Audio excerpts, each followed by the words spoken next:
맞습니다. 오늘은 예레미야 18장 말씀을 함께 나눌게요. 1절 말씀입니다.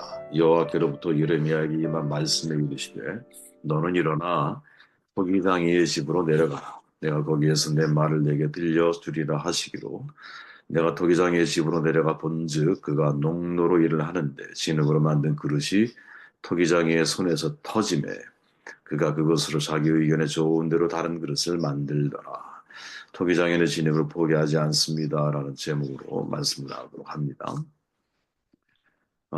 우리가 잘 아는 내용이죠.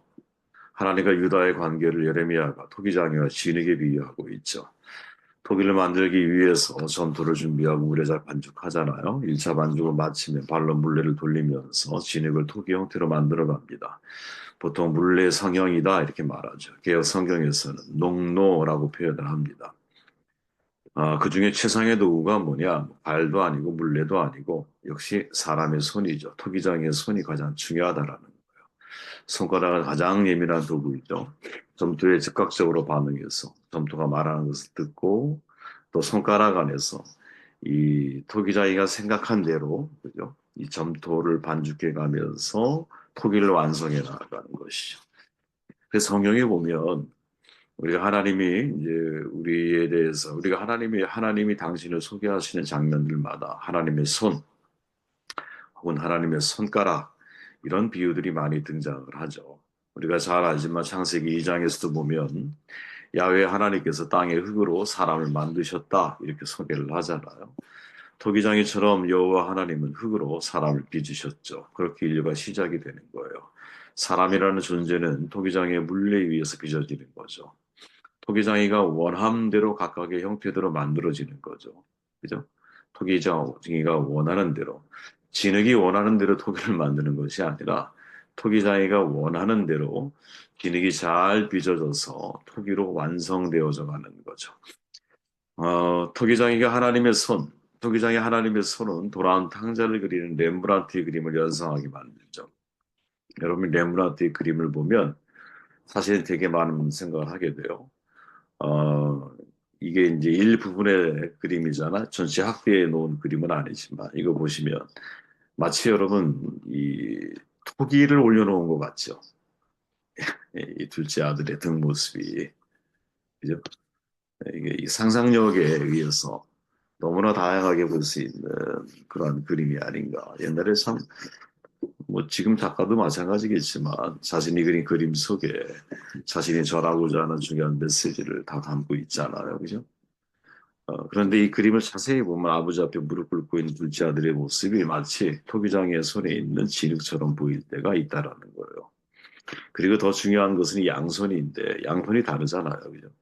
오른손은 여성의 손에 가깝고 왼손은 남성 손에 가깝죠. 이게 무슨 말이냐? 토기장이신 하나님께서 진흙과 같은 아들을 빚으실 때 하나는 부성으로 하나는 모성으로 늘 말씀드리지만 하나님이 신비한 분이시죠. 그죠? 왜? 남자로 태어나서 우리가 호르몬이 변경되어지는 한 4, 50대 중년을 지나고 나면 이제 갱년기가 시작이 될 때, 그때 남자는 여성화가 되고 여자는 남성화가 되잖아요. 실제로 호르몬이 분비의 이제 분량이 달라지기 시작하면서. 그러니까 이거를 우리식으로 말하면 남자로 태어났다가 죽을 때 여자로 죽는 거죠.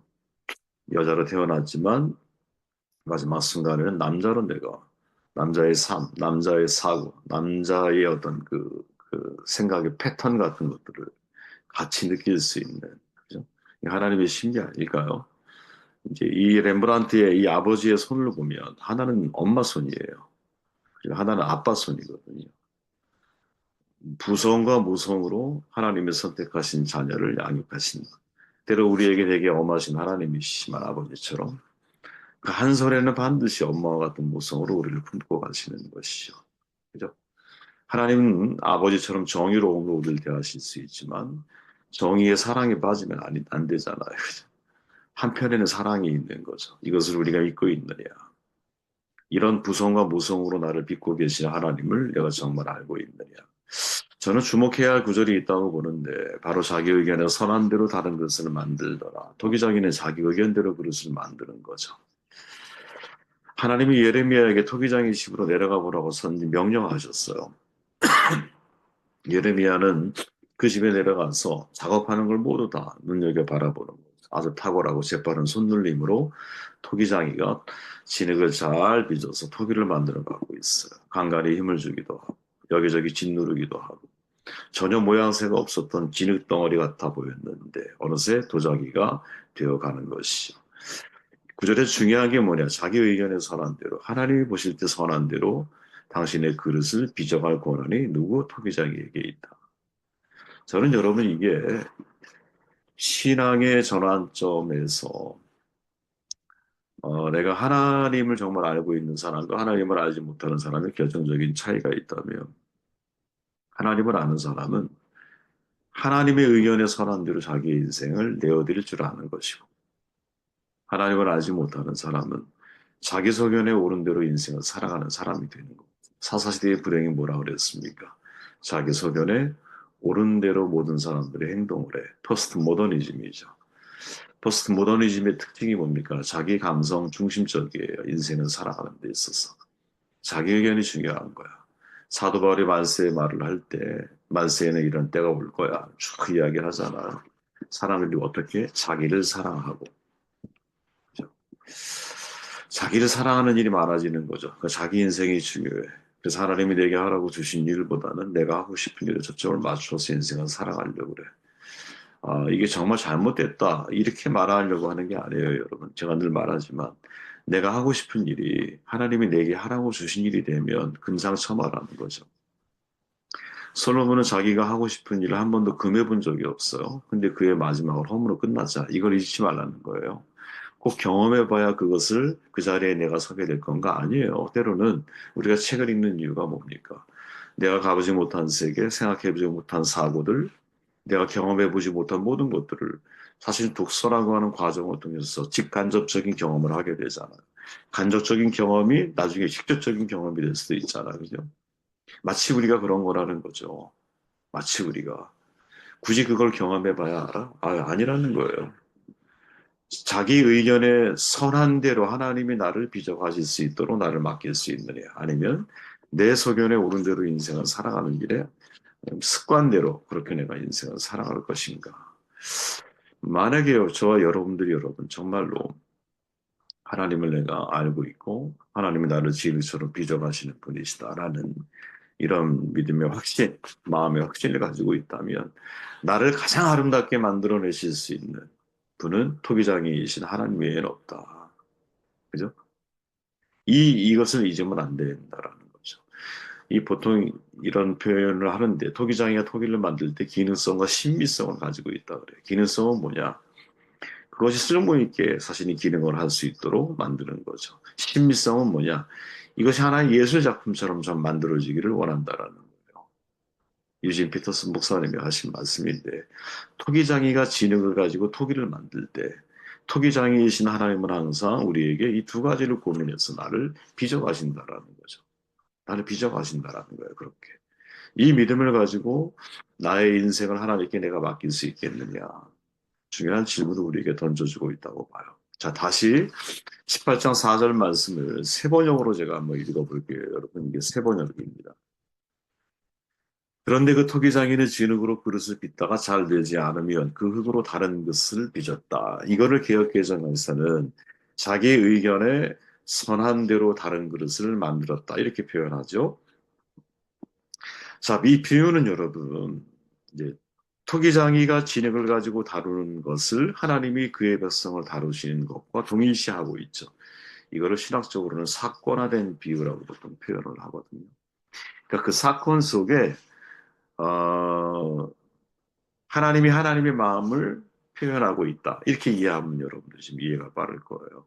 우리의 눈에 보이는 것은 토기장이가 진흙을 가지고 토기를 만드는 사건인데 사건화된 비유. 하나님이 그 사건을 통해서 당신의 마음을 노출시키고 있다라는 거죠. 노출시키고 있다는. 예레미야는 되게 풍부한 상상력을 지닌 시인인 것 같아요.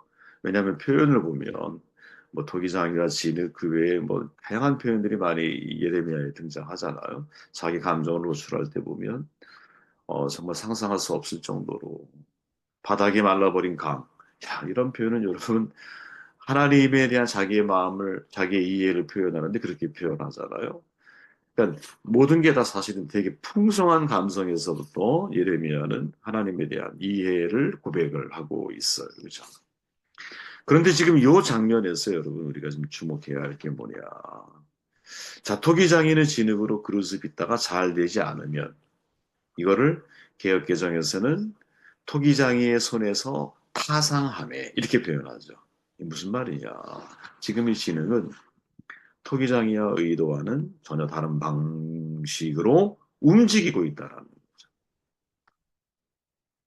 거죠. 다시 말해서 점토가 토기장이의 손을 거스르고 있다라는 거야. 지금 그게 누구야? 남유다. 이스라엘 백성들인 거죠.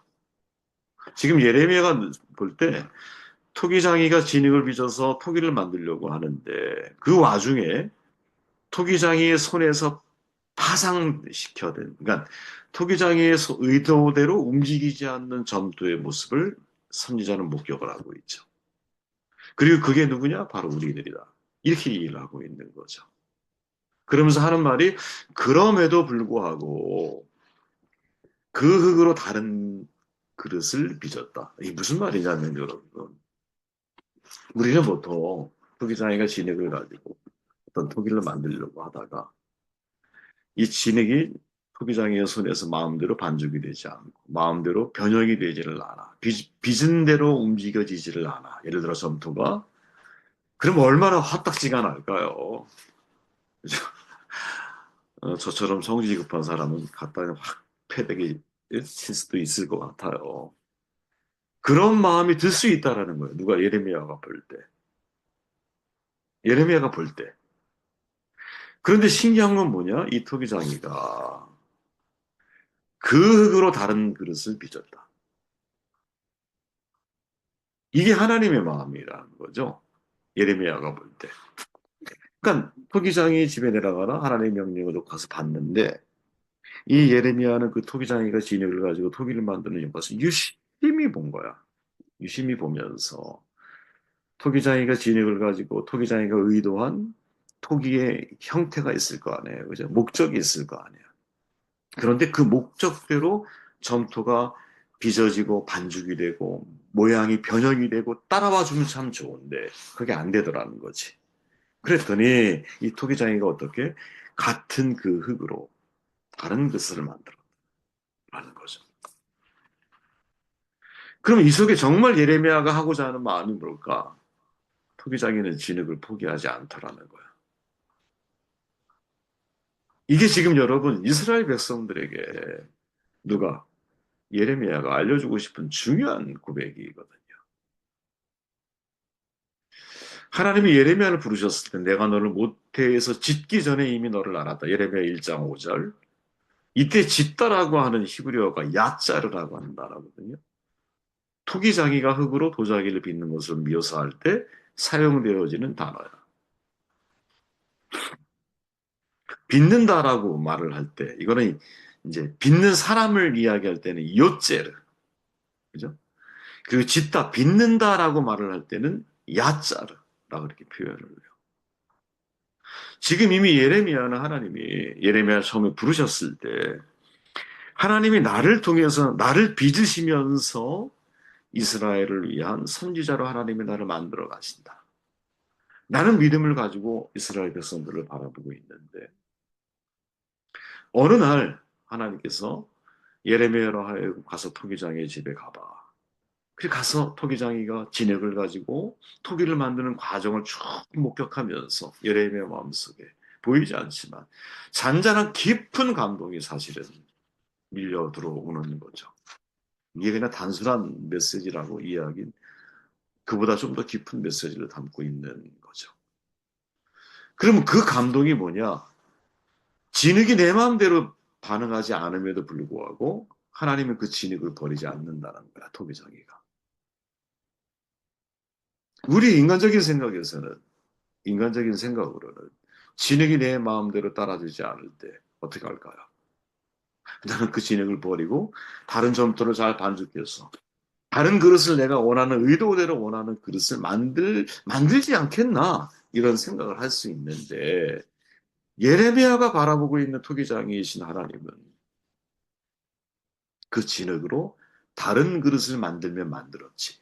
진흙을 포기하지 않더라. 그런 거죠. 나는 그들을 결코 버리지 않을 거야. 이 사건에 대한 비유를 통해서 말씀하시는 거예요. 내가 그들을 가지고 다시 작업을 시작할 거야. 나는 결코 그들을 포기하지 않아. 너희를 포기하지 않아. 네가 아무리 당장, 네가 아무리 쓸모없는 것 같고, 내가 원하는 의도대로 지금 당장 빚어지지 않고, 그죠? 전혀 의도하지 않는 모습으로 네가 반응을 한다 할지라도 나는 너를 포기하지 않아. 다시 너를 주물러서 다른 그릇을 내가 만들 거야. 이게 하나님의 마음이라는 거지. 저는 개인적으로 이 말씀이 저에게 아주 오래 뭐랄까 하나님의 마음으로 훔쳐본 것 같은 그런 느낌을 받게 됐어요. 제가 저를 보는 거예요. 하나님이 나를 빚어가실 때 내가 정말 진흙으로서 하나님이 의도하시는 대로 내가 움직이고 살아왔나? 아니거든요. 저는 정말 제 멋대로 제 생각대로 내가 하고 싶은 일 그리고 그냥 내가 동의하지 못하는 모든 일들에 대해서는 거부권을 행사하고 감정이 상하면 또 하나님 나 그게 싫어요 하고 땡깡 부리기도 하고 이렇게 살아왔던 지난 날들이 주마등처럼 지나가요. 그런데 하나님은 그릇을 빚다가 잘 되지 않으며 그 진흙을 버리는 게 아니라 다시 그 흙으로 차라리 다른 그릇을 빚었다. 이게 우리를 향한 하나님의 마음이 아니겠느냐. 이 말씀 여러분들에게 큰 위로요, 용기가 되시기를 바랍니다. 말씀을 듣고 기도할게요.